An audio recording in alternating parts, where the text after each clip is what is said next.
YouTube के Hindi डीकेएम channel में आप सभी का हार्दिक स्वागत है। इस वीडियो के माध्यम से हम हिंदी को पढ़ना भी सीखेंगे और शिक्षा भी प्राप्त करेंगे।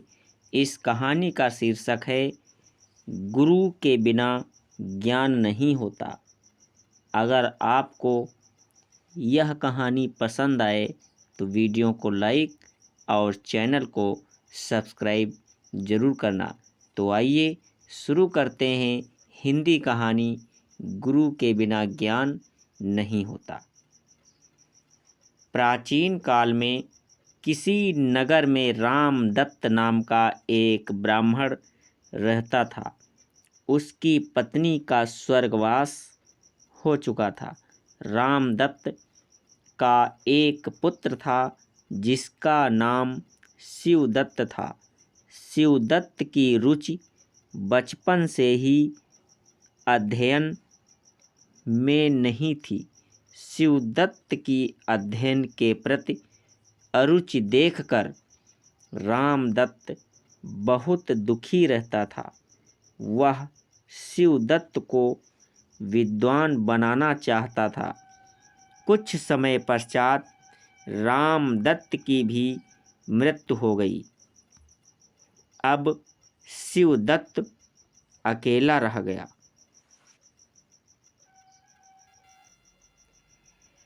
अशिक्षित होने के कारण लोग शिवदत्त की हंसी उड़ाया करते थे।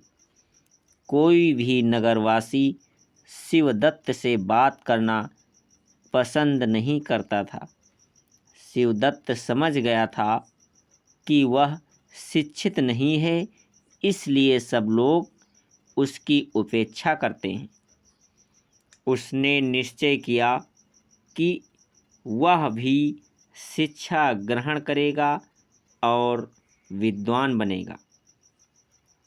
शिवदत्त शिक्षा ग्रहण करने के लिए गुरु के पास नहीं गया, बल्कि गंगा के किनारे बैठकर तप करने लगा। वह कई वर्ष तक तप करता रहा, परंतु उसे ज्ञान की प्राप्ति नहीं हुई। एक दिन देवराज इंद्र ब्राह्मण का वेश धारण करके उस स्थान पर पहुँचे जहाँ शिवदत्त तप कर रहा था।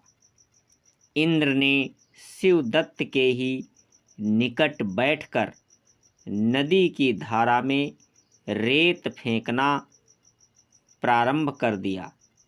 नदी की धारा में रेत फेंकते हुए देखकर शिवदत्त ने ब्राह्मण रूपी इंद्र से पूछा, हे ब्राह्मण, तुम यह क्या कर रहे हो?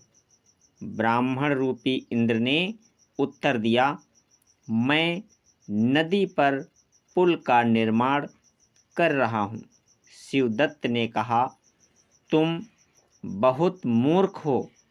जल की धारा में रेत डालकर पुल का निर्माण कैसे हो सकता है? रेत तो जल की धारा में स्वयं ही बिना प्रयास के बह जाता है। इस पर ब्राह्मण रूपी इंद्र ने शिवदत्त से कहा, जिस प्रकार जल की धारा में रेत डालने से पुल का निर्माण नहीं हो सकता, उसी प्रकार गुरु के बिना ज्ञान भी प्राप्त नहीं हो सकता। शिवदत्त ब्राह्मण रूपी इंद्र के चरणों में गिर पड़ा। अब उसने शिक्षा ग्रहण करने के लिए तप छोड़कर गुरु के पास जाने का निश्चय किया। तो बच्चों, गुरु के बिना ज्ञान की प्राप्ति नहीं हो सकती। ज्ञान प्राप्ति के लिए गुरु ही सर्वोच्च है और उससे बढ़कर कोई नहीं है। अर्थात विद्या तथा ज्ञान प्राप्त करने के लिए गुरु या शिक्षक सर्वोच्च होते हैं। ज्ञान तथा शिक्षा हमें मान सम्मान तथा प्रेम का प्रार्थी बनाता है। यह कहानी आपको कैसी लगी कमेंट बॉक्स में ज़रूर लिखें। धन्यवाद।